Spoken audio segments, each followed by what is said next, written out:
Cette camaraderie, c'est le creuset des gangs de motards. Certains patchs signifient l'appartenance à un gang. Comme celui-ci. Au centre, une tête de mort avec des ailes d'ange. En haut, en rouge et blanc, le nom du club, Hells Angels, les anges de l'enfer. En bas, leur région d'origine. Celui-ci vient du Saskatchewan, une région de l'ouest du Canada. On appelle cela les couleurs du club. Des couleurs interdites dans tous les bars de la ville. Ceux qui les portent sont réputés violents. Ils sont surveillés de très près par la police. Et surtout par cet homme en t-shirt et casquette noire. Steve Cook est policier dans le Missouri. C'est le spécialiste américain des gangs de motards. En civil, avec son collègue Phil, il repère et photographie discrètement leurs membres. Comme cet homme en t-shirt rouge et blanc, un supporter des Hells Angels. Il finira dans la base de données des polices américaines. Dans le collimateur du policier, les Sons of Silence, un groupe créé au Colorado. Et les Bandidos, un groupe venu du Texas. Eux aussi sont considérés comme des gangs criminels par la police. Ce qu'on cherche ici, c'est à faire de l'identification. Il y a beaucoup de nouveaux membres dans ces groupes. Régulièrement, ils ont des nouveaux. Pour eux, c'est un bon endroit pour se montrer et amener leurs membres. Donc pour nous, c'est une belle occasion de repérer qui est avec qui. Les groupes comme les Hells Angels, les Bandidos, c'est des groupes de crime organisé, il n'y a aucun doute là-dessus. Regardez l'histoire de ces clubs, le nombre d'inculpations, d'arrestations. Et pas seulement pour actes de violence, mais aussi pour trafic de drogue, de vol de moto, d'extorsion et ainsi de suite.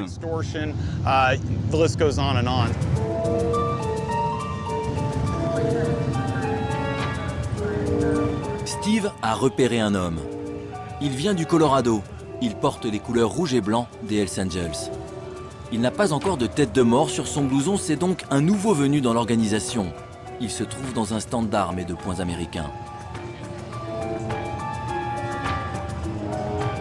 Mais en prenant sa photo, Steve s'est fait repérer par un autre Hells Angels.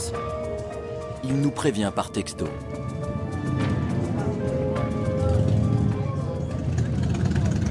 Nous sommes repérés, devons arrêter. Je vous fixerai un nouveau rendez-vous. Les Hells Angels sont nés en 1948, en Californie. Ils tirent leur nom d'une escadrille de l'armée de l'air. Au départ, c'était un simple club motard partageant le même goût de l'aventure et de l'anticonformisme. Un club interdit aux femmes, aux noirs et aux policiers.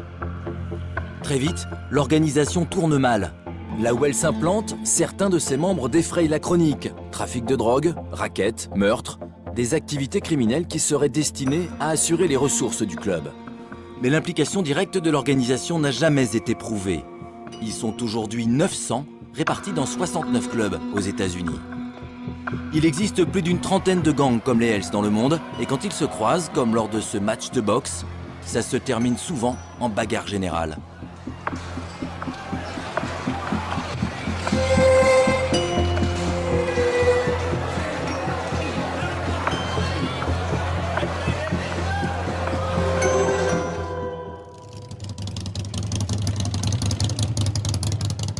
À Sturgis, les Hells ont un stand, comme n'importe quel motoclub. Nous avons demandé à les rencontrer. Excuse me, mister. Excusez-moi. Bonjour. Je m'appelle Michael. Je suis journaliste pour la télévision française.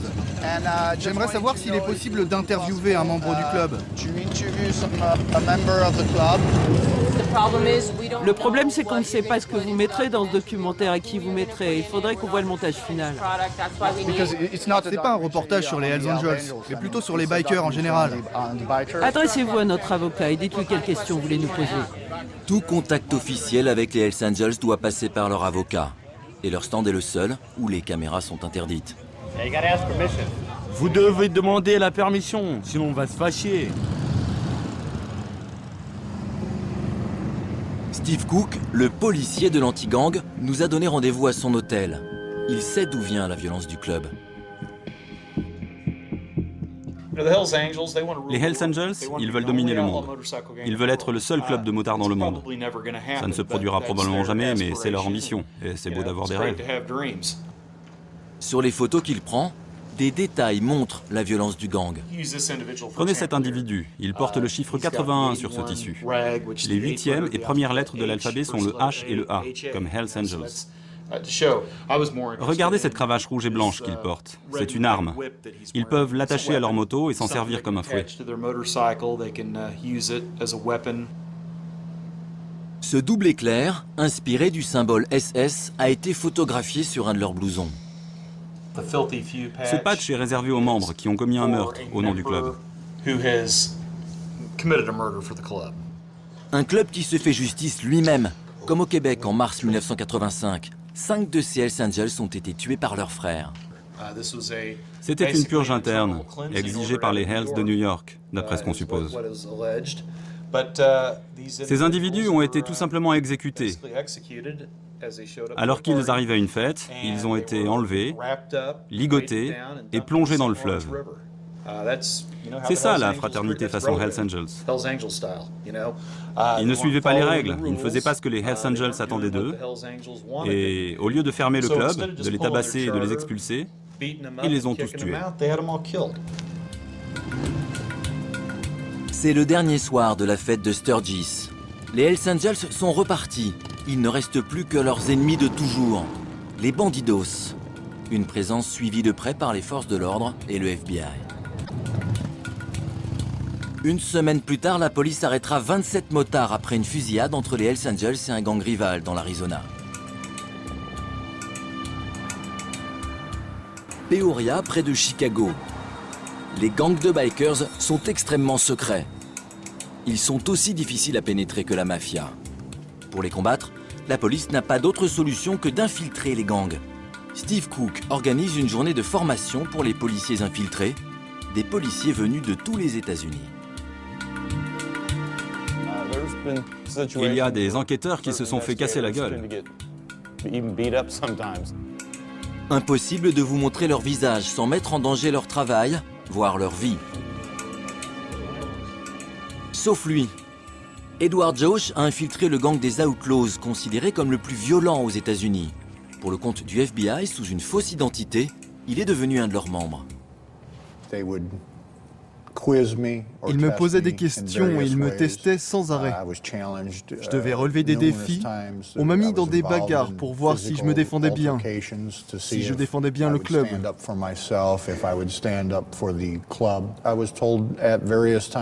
On m'a demandé à plusieurs reprises d'aller casser la gueule à un type sans raison. C'était une manière de me tester, pour savoir si j'étais capable de me battre sans provocation. Edward Josh a fini par se faire démasquer. Les Hells Angels l'ont identifié et l'ont vendu aux Outlaws. Les deux gangs sont ennemis, mais la haine de la police a été la plus forte. Je n'aime pas dire ça, mais je suis impressionné par la manière dont les Hells Angels travaillent. Ils ont un bon service de renseignement, des ressources financières. Ils font des enquêtes approfondies sur le passé des gens. Ils sont trop nombreux, trop bien organisés, trop riches, trop sophistiqués. Donc je ne pense pas que la police puisse faire autre chose que de limiter la casse, identifier les différents groupes, et puis traiter les problèmes au coup par coup quand ils arrivent. Aujourd'hui, les gangs de bikers se développent hors des États-Unis. Si vous voulez contrôler le monde, il vous faut des soldats partout. Donc ils doivent aller partout. Là où les gens ont des motos, là où il y a des crimes, là où il y a de la drogue, il y en a partout dans le monde. Partout où ils peuvent se faire de l'argent, ils placeront des hommes. Aujourd'hui, ils essaiment dans le monde entier. Les Hells Angels se sont implantés dans 26 pays et comptent plus de 2000 membres. Leurs adversaires, les bandidos, sont présents dans 16 pays. C'est en Allemagne qu'ils sont les plus nombreux, un pays devenu le principal terrain d'affrontement entre les deux groupes. Ils se disputent violemment le contrôle des maisons closes, des discothèques et des salles de jeu.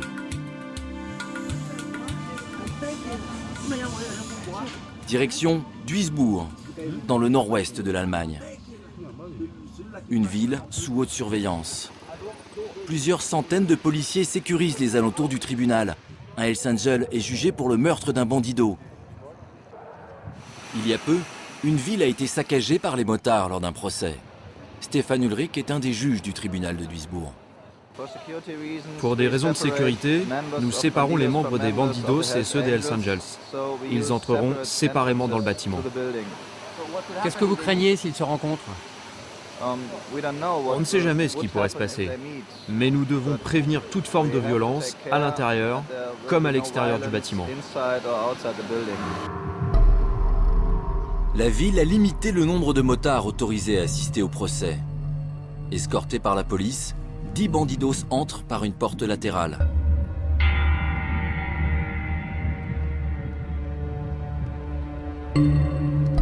Dix minutes plus tard, 10 Hells Angels empruntent l'entrée opposée. Ils sont venus soutenir le meurtrier.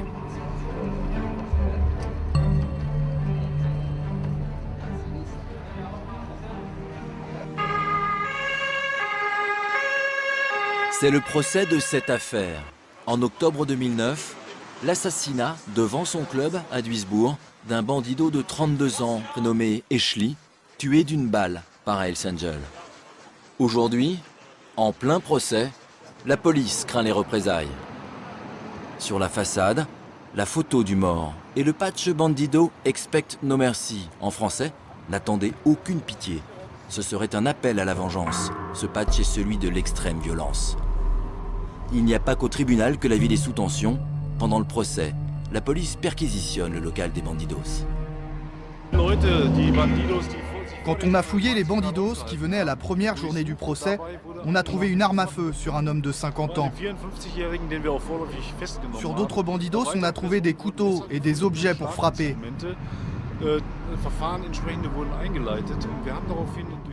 On a ouvert une enquête et on a obtenu le droit de fouiller leur local. Retour au tribunal. Ces hommes font partie de l'état-major des Hells Angels allemands. Chaque responsable est suivi de 2 gardes du corps. Dans quelques instants, les 2 gangs vont se retrouver face à face dans la même pièce.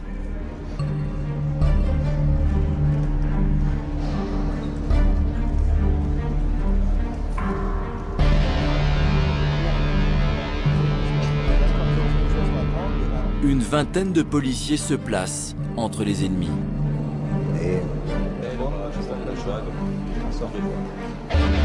Voici Timur, le Hells meurtrier. En prison depuis 6 mois, il porte une tenue aux couleurs de son club. Son premier geste est pour ses frères. Les Bandidos le défient du regard.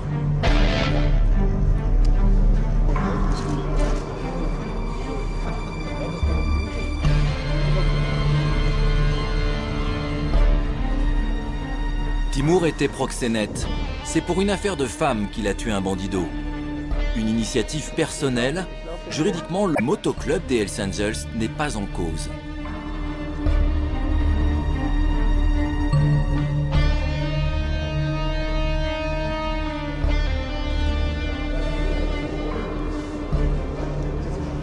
Après 4 mois d'audience, les juges condamneront Timur à 11 ans de prison pour meurtre avec préméditation. En détention, il recevra un soutien financier des Hells Angels. À sa libération, probablement une promotion.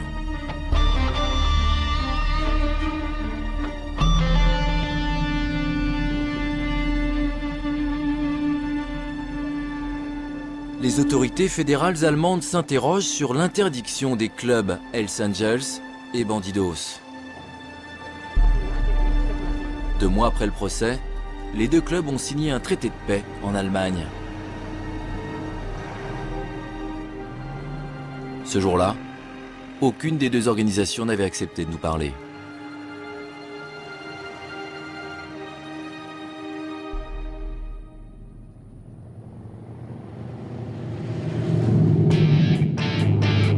Trois mois plus tard, des bandidos français ont accepté de nous rencontrer.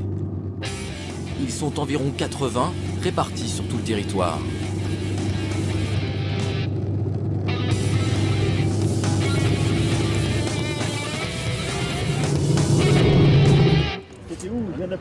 J'étais en train de boire un blanc quand j'ai entendu les chignoles. Eux sont venus d'Antibes, dans les Alpes-Maritimes, pour rouler en Bourgogne. Ils sont taxis, routiers, informaticiens et mènent des vies sans histoire. Pour eux, être bandidos, C'est d'abord une philosophie de vie. Ils ne se considèrent pas comme membres d'un groupe délinquant ou criminel, mais plutôt comme des rebelles qui ont du mal à suivre les lois de la société. Maintenant, le problème, c'est qu'on est dans une société où, même si on marche sur les pieds et que le mec il a tort et que c'est toi qui es en tort, t'arrives qu'à pas mettre ton pied là. Malheureusement, c'est comme ça. Et t'as des gens qui essayent encore de faire les caïds, les trucs, et voilà, ça mais quand ça marche pas, qu'ils se retrouvent à se prendre une tarte dans la gueule parce que ils ont joué et puis qu'ils ont perdu, il y a recours. Monsieur l'arbitre, maman, il m'a mis une claque. Est-ce que tu te considères comme un mauvais garçon? Jamais été un mauvais garçon. J'ai simplement jamais aimé qu'on m'emmerde, c'est tout. Voilà, nous, on est des gens qui rentrent pas dans le moule. Oui. On n'est pas des moutons bêtes et idiots qui suivent comme tout le monde. Moi, je sais pas dire. Et quand t'es bandido, tu peux aller jusqu'à mettre ta vie en jeu au nom de cette liberté? Bien sûr. Bien sûr. Moi, je donne ma vie pour mon frère. C'est la différence.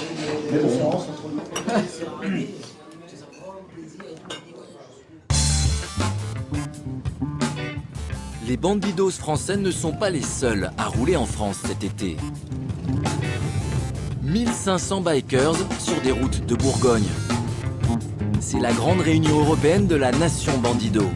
Cette année, elle a lieu en France, près de Beaune. Pendant 24 heures, nous allons pouvoir les approcher, les questionner et découvrir qui se cache derrière leur blouson noir. Leur réunion se déroulera sous la surveillance de la gendarmerie, dans un terrain loué pour l'occasion.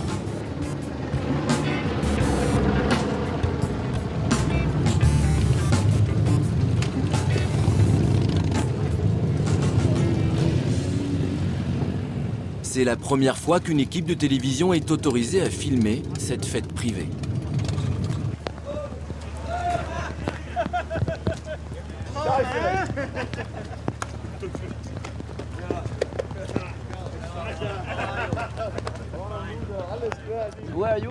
Vous venez d'où? Italie, d'Allemagne, Italie. Et vous vous connaissez? Ouais. Depuis combien de temps? Ah, j'ai oublié, 5 ou 6 ans, j'ai oublié. Vu qu'à chaque fois, on fait la fête. Quel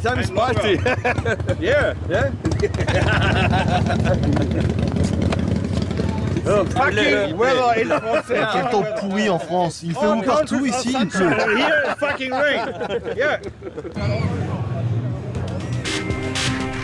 Italiens, Norvégiens, Allemands, Français, à peine arrivés, chacun dresse sa tente. On dirait presque un camp de vacances familiales. Mais tout le monde porte son blouson et ses patchs. C'est obligatoire. Une sécurité qui empêche tout intrus de se glisser ici. C'est la grande réunion de famille. Vous venez d'où? D'Écosse. Je suis devenu soldat à l'âge de 15-16 ans dans l'armée anglaise.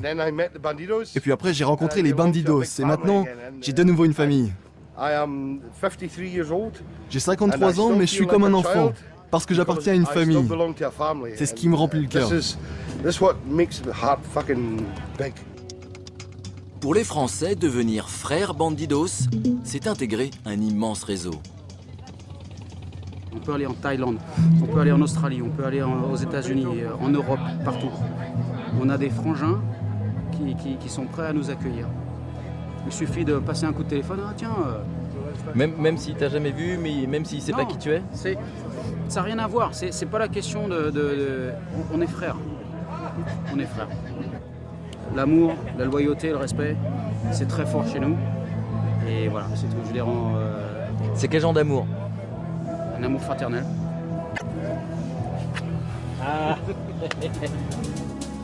Eux se considèrent comme une fraternité, une société avec ses principes, ses rites et ses secrets. Une société un peu particulière. Selon la police, un bandido sur 2 aurait déjà fait l'objet d'une condamnation judiciaire. Et sur leur tenue, certains écussons correspondent à des faits d'armes. Nous voulons savoir lesquels. Ça veut dire quoi, Bad Company, cet écusson-là? Je ne peux pas parler de cette écusson, ni de celui-là. Pourquoi? Non, je peux pas vous en parler. C'est à cause de votre règlement? Oui, c'est comme la croix de guerre pendant la Seconde Guerre mondiale. Ce patch, Expect No Mercy, est le même que celui du local de Duisbourg après le meurtre du bandido. D'après notre enquête, il est remis à un membre qui a blessé quelqu'un ou qui a été blessé pour le compte de l'organisation. Car il s'agit bien d'une organisation réglée sur des principes militaires. Peter? Timo? 2 fois par jour, les nouvelles recrues sont réunies pour l'appel et pour recevoir les ordres. On les appelle des prospects. Ce sont des aspirants bandidos. Être là cet été est une obligation pour eux. Car l'organisation leur confie toutes les missions subalternes. Ramasser les poubelles, tenir le bar, ce sont les larbins. Comme des troufions, ils font des tours de garde à l'entrée du camp. Et ils sont même au service des anciens. Lui est originaire de Thaïlande. Il a plusieurs aspirants à son service.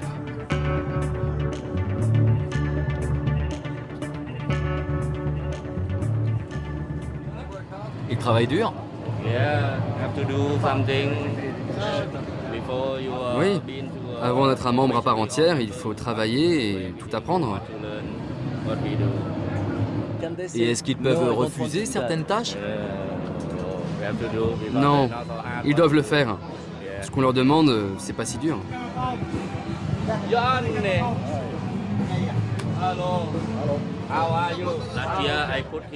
L'année dernière, il a conduit ma moto à ma place. Oui, j'ai dû conduire 1000 km. Lui, il est resté dans sa voiture, il était fatigué. Il a dormi dans sa voiture et moi j'ai dû conduire sa moto.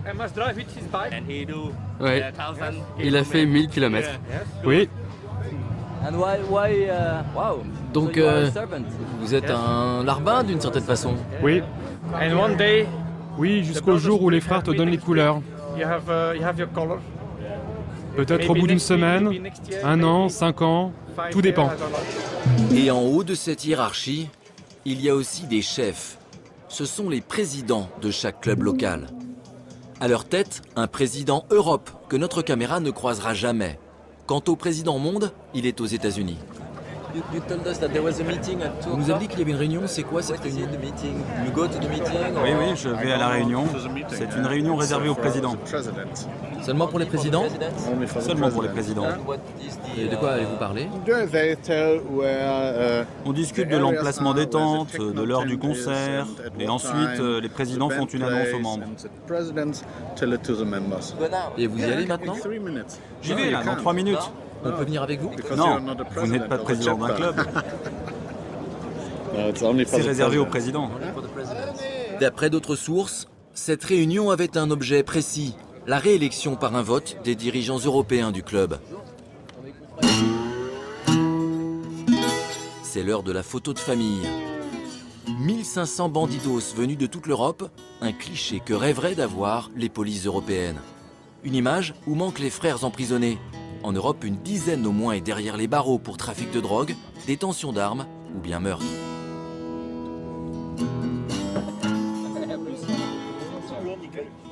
Si demain j'ai un frangin qui tombe parce qu'il a fait un casse, ou parce qu'il a volé une voiture, ou parce qu'il a fait une magouille, ou parce qu'il n'a pas payé ses taxes, ou parce qu'il a battu sa femme, qu'il l'a trompé, comme n'importe qui d'autre. Mais parce que c'est mon frère, je serai derrière lui. Moi, je ne juge pas mon frère. Mon frère, je le prends comme il est. C'est mon frère.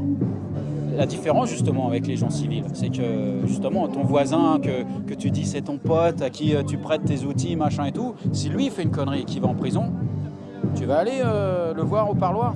Non, les gens, ils tournent le dos. Ah non, lui, c'est une bête noire, maintenant. Chez nous, non. C'est la différence. Ah ben, après, à toi de juger ce qui est plus logique ou pas. Les bandidos aiment se définir comme une famille modèle, à l'opposé de la tendance individualiste de la société. Un groupe d'hommes solidaires entre eux, pour le meilleur et pour le pire.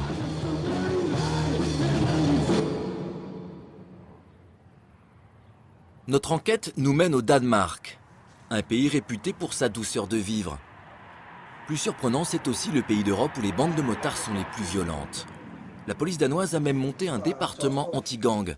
Une vingtaine d'hommes patrouillent toutes les nuits dans les rues de Copenhague. Voici une partie des armes saisies dans les voitures ou dans les clubs des bikers. Je vais vous montrer où on va aller patrouiller ce soir. Ici, on a les Hells Angels. Il y a une guerre de territoire avec le gang des Blackguardplads. Je vérifie que j'ai des munitions et mon arme est prête. Je vérifie que j'ai mon gaz lacrymogène, mes menottes, ma radio, ma lampe de poche.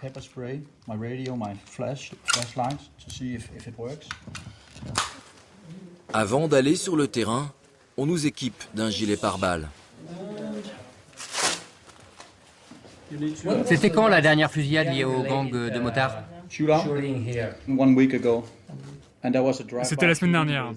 Ils ont tiré depuis une voiture, 9 ou 10 tirs, avec un Uzi, un petit pistolet mitrailleur. Des fusillades souvent liées au contrôle du trafic de drogue. Voici le vieux quartier hippie de Christiania, au cœur de Copenhague. Une étonnante exception danoise tolérée par les autorités depuis près de 40 ans. Christiania est un supermarché de la drogue à ciel ouvert. D'après la police, un commerce traditionnellement tenu par des gangs de motards. Ils ne s'y montrent pas, mais fourniraient les dealers.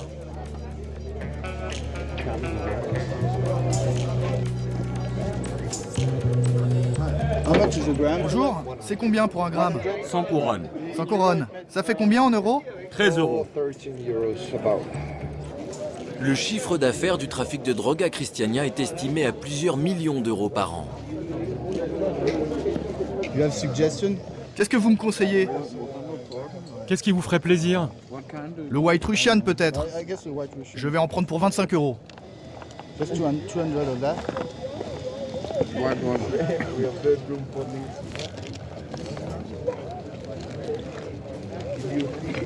C'est légal de fumer de la drogue à Christiania? Non, non, c'est illégal partout au Danemark. Mais ici, vous pouvez fumer à l'extérieur des bâtiments. Ici c'est bon. Oui, oui, c'est bon, vous pouvez fumer ici. Mais aujourd'hui, ce filon lucratif pour les bandes de motards est menacé. Des gangs issus de l'immigration vendent de la drogue dans tout Copenhague. Depuis 2008, cette guerre des gangs a fait 9 morts et 87 blessés. Les fusillades ont lieu en pleine rue, blessant même des passants. Pour affronter leurs ennemis, les Hells Angels ont créé l'AK-81, une brigade de jeunes délinquants danois, le bras armé des Hells Angels. Les voici sur une vidéo de propagande. En danois, les lettres AK sont les initiales de toujours prêt, car ils sont prêts à se battre pour les Hells Angels.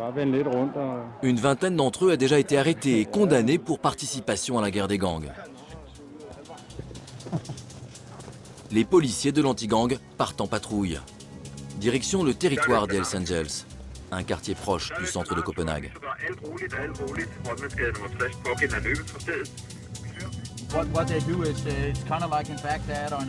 Ici, c'est comme à Bagdad, comme en Afghanistan. Quand ils font une fête, ils bloquent l'accès à la rue, ils dressent des barrages. Ils contrôlent toutes les voitures et prennent les identités de tout le monde. Ils sont très professionnels.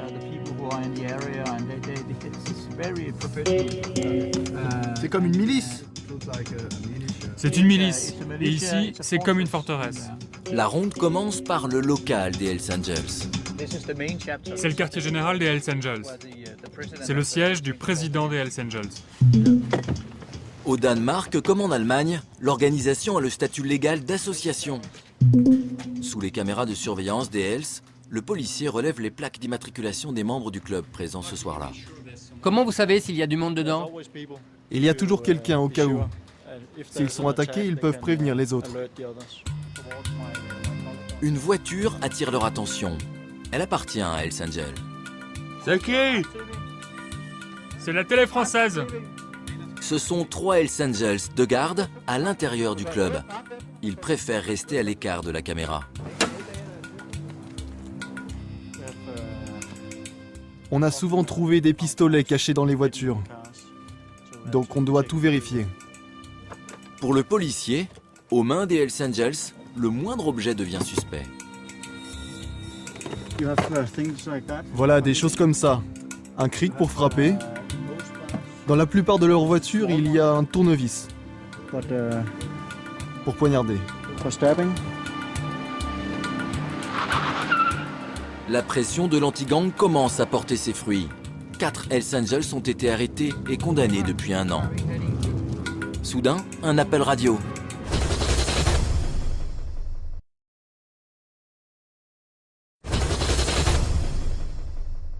La pression de l'anti-gang commence à porter ses fruits.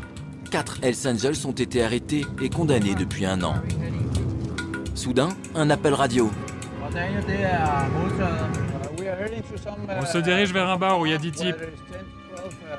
Ils font partie du gang des Bloods. Ils sont en guerre contre les Hells Angels. En ce moment, ils traînent dans un bar. On va aller voir. On va leur parler, voir s'ils ont des armes et leur demander ce qu'ils font là.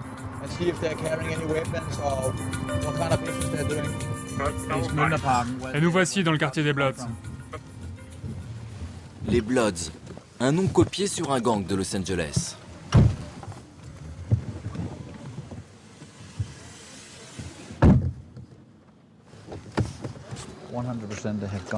Je suis sûr à 100% qu'ils ont des armes.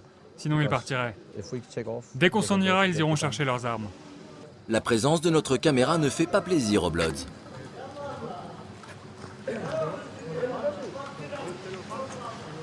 Vous voulez parler au français?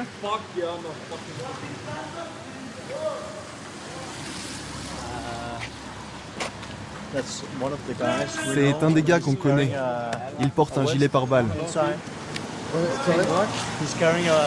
Il a un gilet pare-balles sous son blouson. Il va au bar avec son gilet pare-balles. Oui.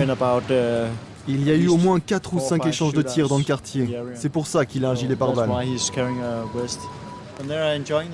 Quand ils vont boire un coup, ils ont toujours une arme cachée, pas loin. Mais pourquoi? C'est pour se protéger, toujours.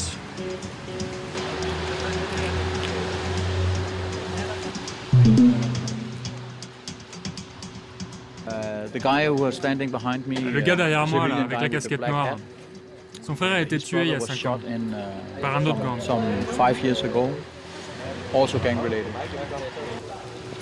Les policiers ne trouvent rien, mais leur présence aura peut-être permis d'éviter que la soirée ne dégénère. Certaines journées sont plus meurtrières. Nous sommes retournés sur le territoire des Bloods, accompagnés par Jean-Jacques Royal. Ce travailleur social a pour mission d'empêcher les jeunes de rejoindre les gangs avant qu'il ne soit trop tard. Un jeune homme de 22 ans a été abattu ici il y a quelques jours. Son meurtrier n'a pas été retrouvé.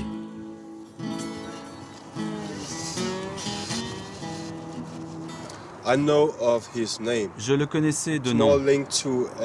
Il était proche d'un autre gang qui avait des connexions avec le monde des bikers. En fait, d'une certaine manière, tous les gangs sont liés, soit en amitié, soit dans le business, soit en conflit. Mais tous les membres de gangs se connaissent. Lui et les autres victimes sont morts très jeunes. Mais ça nous montre aussi que les jeunes, aujourd'hui, sont prêts à se donner entièrement, et même à donner leur vie pour être des héros de la guerre des gangs. Et c'est vraiment terrible. Au Danemark, les Hells Angels se sont forgés une image moderne, loin de celle des premiers bikers américains.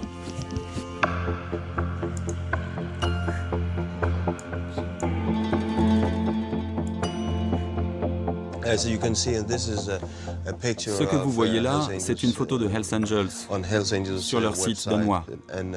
Et beaucoup de jeunes garçons ou filles se disent « Waouh, ils sont musclés, ils ont l'air hardcore, ils sont beaux, on dirait un groupe de mannequins. » Beaucoup de jeunes qui les rejoignent, au bout du compte, aimeraient leur ressembler finalement.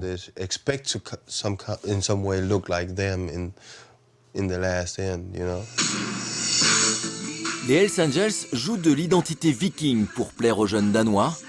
Alors les Bandidos tentent de séduire la jeunesse d'origine immigrée comme dans ce clip tourné en Allemagne. Dans ce clip, les Bandidos sont à l'arrière-plan, un peu comme des fantômes. On ne voit pas leur visage, mais ils sont omniprésents.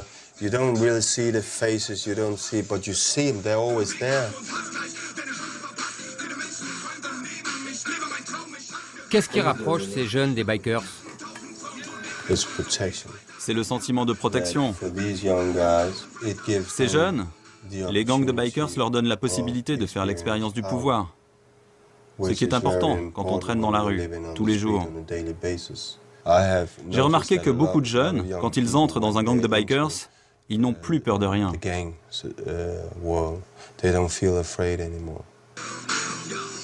Depuis janvier 2009, 48 membres des gangs d'immigrés et 3 bandidos ont été condamnés pour leur participation à la guerre des gangs.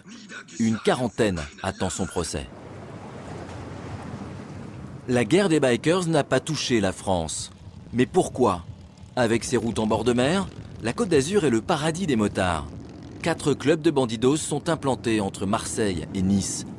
Leurs frères de toute l'Europe viennent y passer leurs vacances. Phil est sergent d'armes à Nice, un terme d'origine militaire qui signifie qu'il est le responsable de la sécurité du club. Il nous a autorisé à visiter leur local, le chapitre, comme l'appellent les bandidos. C'est une association loi 1901. Sa première accolade est pour Mario, le président niçois. La seconde est pour ce bandido, tout juste arrivé d'Allemagne. Car demain, le chapitre de Nice fêtera ses 10 ans. Si vous voulez, je vous prête ma moto et le supporter va vous montrer l'endroit où vous pouvez manger. C'est une règle du club. Dans n'importe quel chapitre partout dans le monde, un bandido peut se faire prêter une moto par un de ses frères.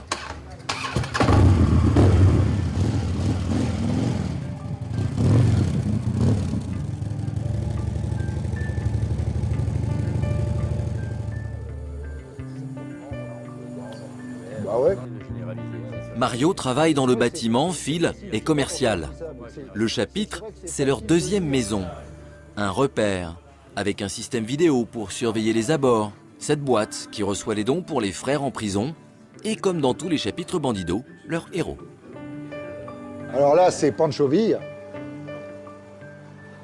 Et là, c'est Emiliano Zapata. Et là, il y a une de ces grandes phrases qui nous plaît énormément. On préfère mourir debout que vivre à genoux. Signé Général Zapata. Et cette phrase-là, on en a fait la nôtre. Même morts, les frères ne sont pas oubliés. Parmi eux, Eschli, la victime du Hells Angel allemand dont nous avons filmé le procès. Moi, je suis allé à son enterrement, un grand enterrement. Véritablement, il y avait 2500 personnes. Si tu résumes l'histoire... S'il n'y a pas de tension entre Hells Angels et Bandidos en France, c'est en partie grâce à Mario. Le président niçois a contribué à un accord entre les deux clubs qui se sont partagés des territoires en France. 9 chapitres Bandidos, situés principalement dans l'Est et le Sud-Est. 6 chapitres Hells Angels, dans le Nord, l'Est et le Sud. Et tout ceci a été négocié. Principalement des présidents de clubs qui essayent de rencontrer d'autres présidents de manière à essayer d'instaurer une paix durable. Si le pays a besoin, parce qu'en fait, depuis 10 ans, en France, on n'a jamais eu vraiment de gros problèmes. On n'a jamais défrayé les chroniques, ça c'est clair. Mais bon, à la limite, c'est porteur pour les autres pays. Voilà. Nous, on est en pays, il faut que les autres pays arrivent à faire comme on fait nous. Et je pense qu'on peut y arriver. Mais bon, ça prendra un peu de temps. Cela dit, la paix, ça ne veut pas dire que tout le monde peut nous marcher sur les pieds. Pourtant, en France, Bandidos et Hells Angels font toujours l'objet d'une surveillance policière. Des frères finlandais viennent d'arriver à l'aéroport.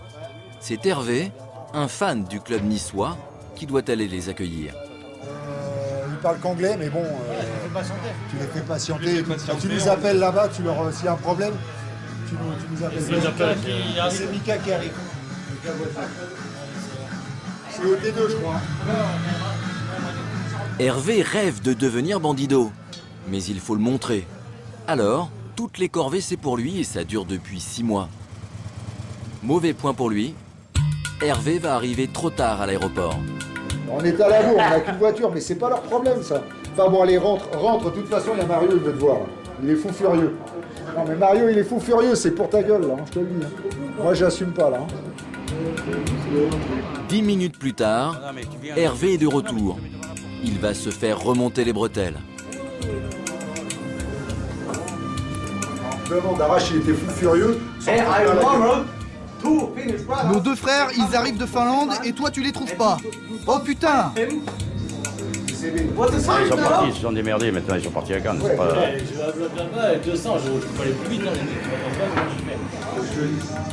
Il t'a laissé un truc, un message, tu as à toi de le lire. C'est à toi de lire le message.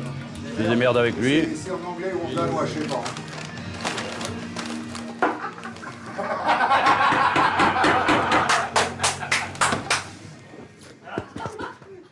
Ça tenait pas la route, le truc. En fait, c'est un rite de passage que les bandidos ont fait subir à Hervé. Il vient de gagner le droit de porter ses insignes de prospect, le tout premier échelon du club. C'est le patch prospect. Ça signifie quoi pour vous? C'est une étape en plus que je passe. Voilà, ça fait partie de son chemin. Voilà. Là, il met vraiment un pied dans la nation. Là, je vais avoir je porte les couleurs et voilà, je pourrais avoir quelque chose dans le dos déjà. Voilà. Bandidos! Bandidos! Forever, bandidos! Bandidos!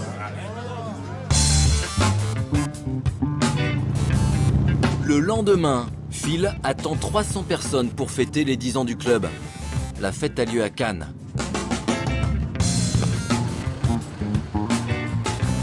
« 80 bandidos français sont là et bien sûr, leurs frères européens. Une soirée réservée aux membres, comme les articles qui sont en vente ce jour-là.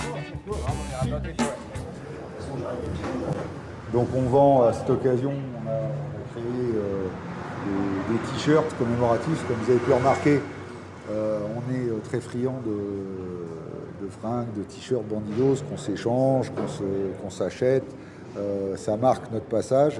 Et donc voilà, donc là vous avez le t-shirt spécial 10 ans qu'on a fait. Si moi qui suis motard, je mets ce t-shirt et vous me voyez avec, qu'est-ce qui m'arrive? Tu n'es pas membre, on va te demander de l'enlever. Donc tu risques de rentrer chez toi, j'espère qu'il ne fait pas froid chez toi, tu risques de rentrer chez toi torse nu. Mais donc vous ne plaisantez pas du tout avec ça? On ne plaisante avec rien. L'accueil est courtois, mais ne nous y trompons pas. Sur 9 chapitres bandidos français, 3 ont fait l'objet d'enquêtes de police.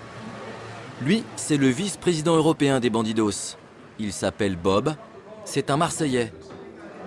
Entre présidents, on s'embrasse sur la bouche. C'est leur tradition.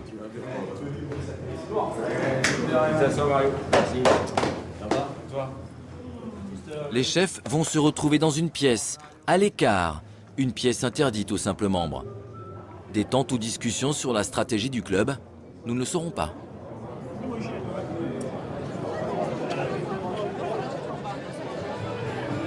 En bas, nous sommes autorisés à filmer la soirée. Une stripteaseuse, de la bière et un groupe de rock, les ingrédients traditionnels des fêtes de bikers.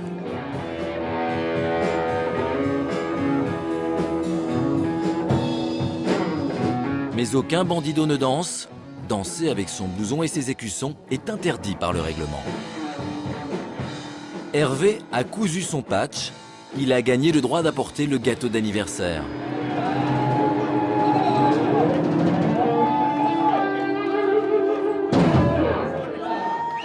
C'est quoi l'avenir pour vous? L'avenir pour nous, il est brillant. On va se retrouver dans tous les continents. C'est très bien. C'est ça le but. Arrêtez avec la violence. Il faut qu'ils arrêtent avec la violence. Venez, on va couper le gâteau. Depuis 10 ans, il n'y a pas eu d'affrontement direct entre Bandidos et Hells Angels en France. Mais aujourd'hui, l'implantation de nouveaux clubs en Europe de l'Est inquiète les polices européennes. Elles craignent que cette expansion se fasse dans la violence.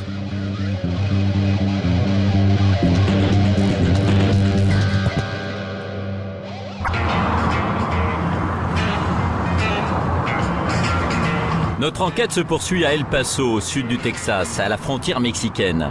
La ville compte plus de 35 communautés de motards, composées chacune d'une dizaine de membres. Nous sommes allés à la rencontre de l'un de ces groupes. Il organise aujourd'hui un rassemblement et une balade. Le rendez-vous est fixé devant un magasin de motos. Richard, vous êtes le président? Ouais, le président des Mad Hatters. Mad Hatter, qu'est-ce que ça veut dire? Ça veut dire les chapeliers fous. Ça fait référence à l'ancien temps. C'est ceux qui fabriquaient les chapeaux, ils étaient un peu fous. Mais on n'est pas comme ça. Hein. On est une vraie communauté ici à El Paso. Vous êtes chrétien? Ouais, je suis catholique. Catholique. Ouais. Et quel est votre programme aujourd'hui? Le programme aujourd'hui, c'est d'aller à différents endroits, dans plusieurs lieux, et puis bien sûr d'apprécier le beau temps d'aujourd'hui ici à El Paso. Et puis on va terminer à l'American Legion. Là, il y aura des festivités, de la musique, de la nourriture, plein de trucs à faire. Super! C'est un rassemblement pacifique? Ouais, complètement pacifique. Pas de Hells Angels, pas de bandidos aujourd'hui? Peut-être qu'il y aura des bandidos, mais ils sont très sympas avec notre communauté. Bon, tout le monde passera un bon moment. On cherche des motards enthousiastes. Je peux me joindre à vous? Bien sûr, vous êtes le bienvenu. J'ai ma moto. Ok, great. Ok, thank you.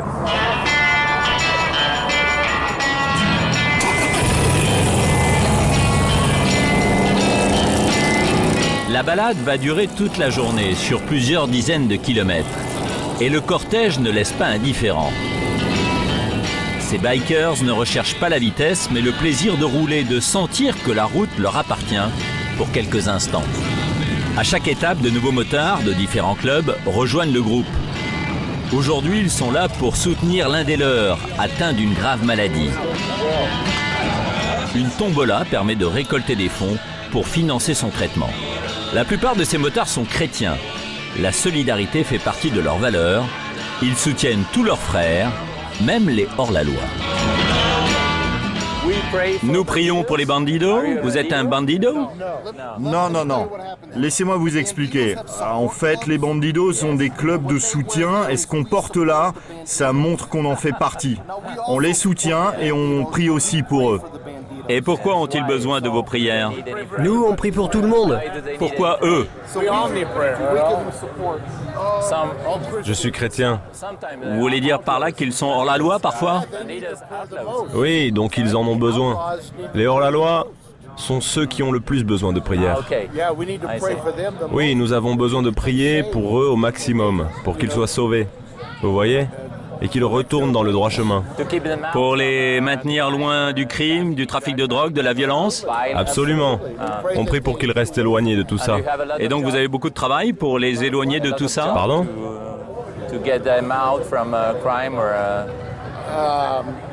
Non. Nous, on n'a rien vu. Non, on n'a rien vu. La drogue ou quoi que ce soit d'autre, on n'a jamais rien vu. Donc on pense qu'ils ne font rien. Après cette courte halte, le groupe reprend la route. Encore quelques kilomètres de sensation de vitesse et de liberté. La dernière étape, c'est l'American Legion, une association de vétérans, des anciens du Vietnam, de la guerre du Golfe, ou plus récemment de la guerre d'Irak ou d'Afghanistan. Mais d'autres motards les ont rejoints, parmi lesquels nous apercevons des bandidos, reconnaissables à leur blouson. Nous avons demandé à Richard de nous les présenter. Je vois qu'il y a beaucoup de clubs de motards ici. Et parmi eux, il y a les terribles bandidos. Ouais, les terribles bandidos. Toujours sympa. On peut aller leur dire bonjour? Ouais, c'est sûr. On craint rien? Avec vous, on craint rien. Ouais, avec moi, vous craignez rien, oui. Le Texas est le berceau des bandidos. C'est ici même, à El Paso, que leur fondateur a été arrêté pour meurtre. C'était dans les années 70.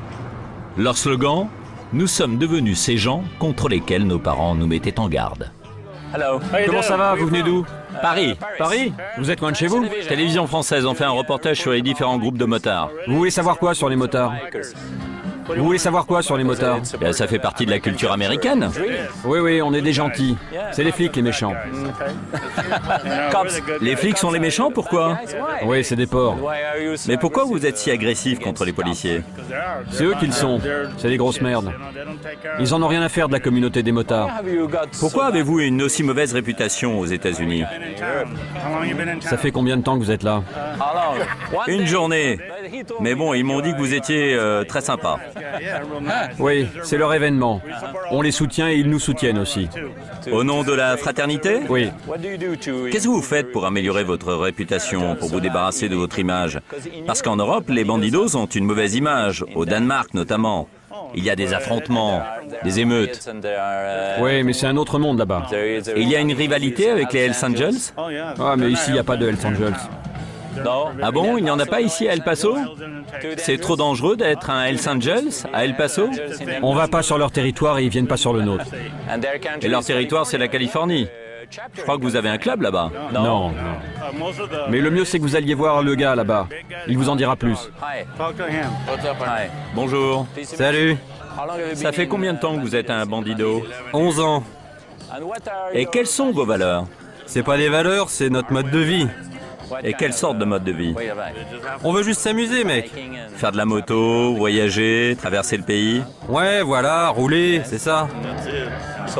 Alors tous les motards ici sont vos amis? Ouais, si on veut. Mais il n'y a pas de Hells Angels. Non, il n'y a pas de Hells Angels au Texas. Vous vous entendez pas avec eux, hein? Non. C'est quoi la différence entre les bandidos et les Hells Angels? Plein de choses que je peux pas vous dire. Ah bon, et pourquoi?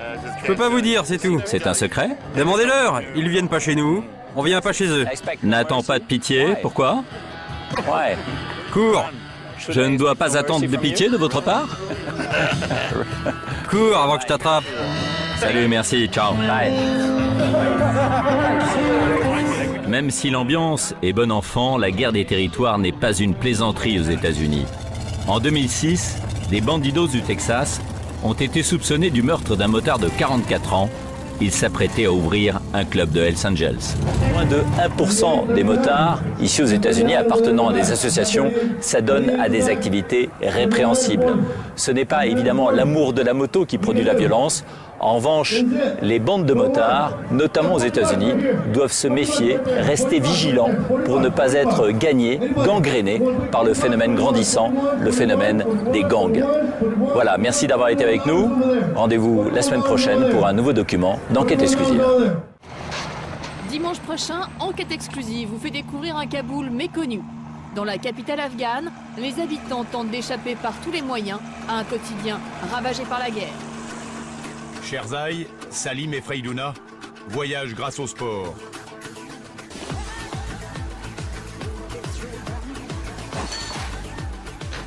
Comme tous les jeunes de Kaboul, avant de vivre, ils doivent juste tenter de survivre. Entouré de montagnes, Kaboul étouffe. 5 millions de personnes s'y entassent et chaque jour, de nouveaux réfugiés arrivent, fuyant la guerre.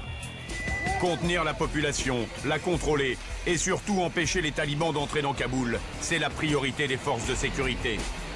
Mais rien n'y fait. Les insurgés sont déjà en ville et il ne se passe pas une semaine sans qu'une explosion retentisse. Comment vivre dans cette ville avec la peur de l'attentat, la corruption? Comment survivre sans argent ou presque alors que tout est cher? Regarde ça. Oh, ça nous irait bien.